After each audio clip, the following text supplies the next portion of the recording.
रङ लेनबाट हुइकिएको प्रचण्डको सवारीले जब सही बाटोमा आएको हात्ती गाडीलाई ठक्कर दियो। यो दृश्य हेर्नुहोस्।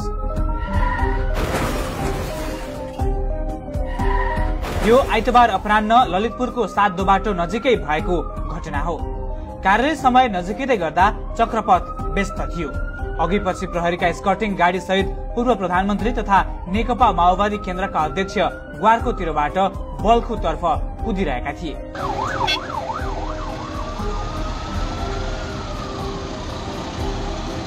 सातो बाटो चोकबाट बायाँ लेनका लागि रातो बत्ती बलेको थियो।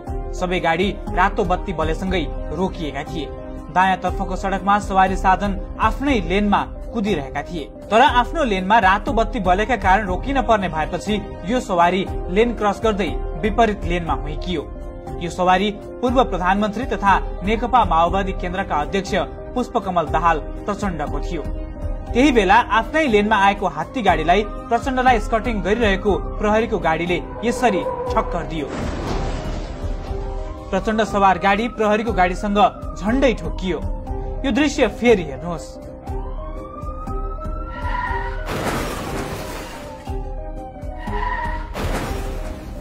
यो चोकमा रातो बत्तीले दायाँ लेनका सवारी रोकिएका छन्, बायाँ तर्फ कुदिरहेका छन्।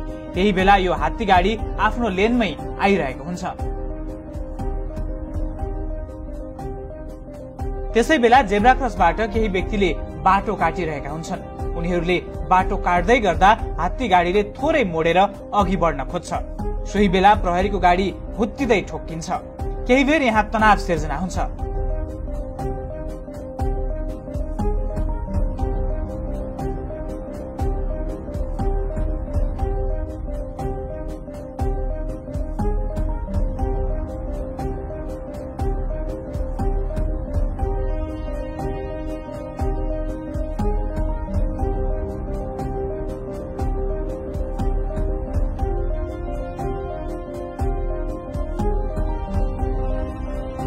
त्यसपछि प्रचण्डको सवारी फेरि बायाँ लेनमा आएर सर्भिस ट्र्याक तर्फ अघि बढ्छ।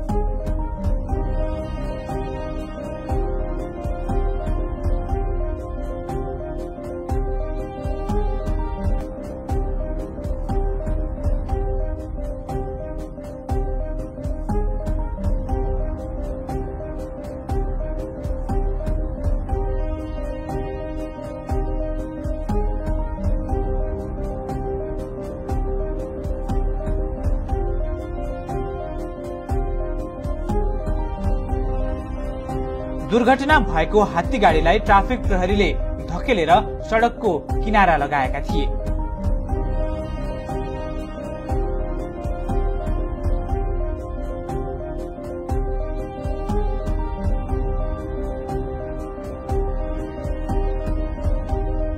यस विषयमा हामीले सातो बाटो ट्राफिक प्रहरीलाई सोधेका थियौं। कार्यालयका एक अधिकारीले प्रचण्डको सवारीका क्रममा अगुवा गाडी हात्ती गाडीसँग ठोक्किएको पुष्टि गरे। ठक्करबाट हात्ती गाडी र प्रहरीको गाडीमा केही क्षति भएको छ। सोमबार ट्राफिक प्रहरी, अगुवा गाडी चालक तथा हात्ती गाडीका सञ्चालकले छलफल गरेर घटना टुंग्याएको स्रोतले बतायो।